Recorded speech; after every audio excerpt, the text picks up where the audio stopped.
Greetings, dear listeners! Welcome to my most curious inquiry into the eldritch depth of knowledge. Tonight we shatter illusions, mock ignorance, and unveil the dark and dreadful secrets lurking beneath the so-called science of computation. You see, computation is a term mortals love to throw around, much like a foolish gambler tossing coins into a bottomless pit. But do they really understand it? Or perish the thought? Tonight, my dearest victims, I mean viewers, we ask, what is computation? What does it mean for something to be computable? And most deliciously, how does one decide whether something is computable or not? But alas, that last question is a tad too macabre for today's little seance. We shall merely tease its edges like an unspeakable horror lurking beyond the veil. Now, hold on to your souls,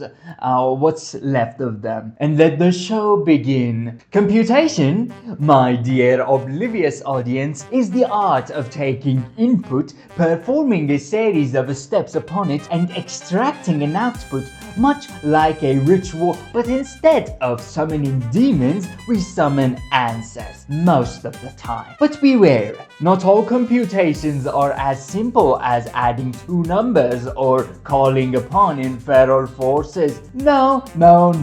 Computation lurks in strange places, from predicting the weather to deciding your pitiful financial future. But let us not be deceived, dear souls. Computation is not simply running numbers through a machine. It is an intricate web of rules, transformations, and decision-making. In fact, allow me to demonstrate with a most sinister incantation. I mean, a Python script.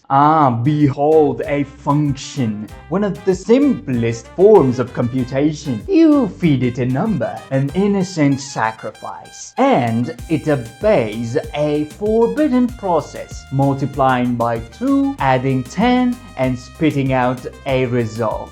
Foolishly simple, yes, but oh, my dear listeners, this is but the surface. Let us descend deeper into the rabbit hole of horrors. Now, here is where we separate the naive from the truly initiated. What does it mean for something to be computable? Something is computable if we can describe a finite set of steps to solve it. If a problem can be broken down into a list of precise instructions, then it is as tame as a caged beast. But oh, what of the uncomputable? Those loathsome creatures that defy algorithmic description, those problems that whisper into the ears of mathematicians, mocking their feeble attempts to capture them. But let us not terrify you too soon. Instead, let me show you an example of a problem that is most certainly computable. This, dear listeners, is computation in its most tangible form, a decision, a ritual of mathematical divination.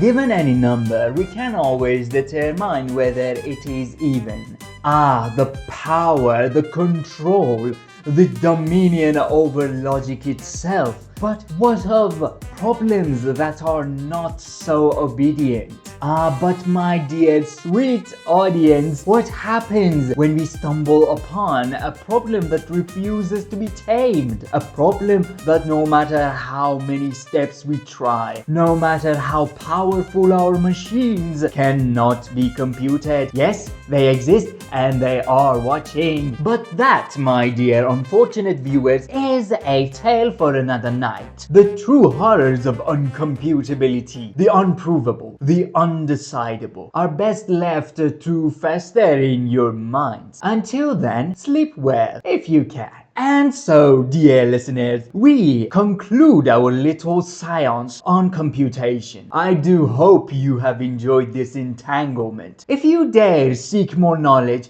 then summon the like button. And if you wish to remain in my twisted little circus of learning, then subscribe. Until next time, my delightful little souls, stay curious, stay calculating, and most of all, stay entertained.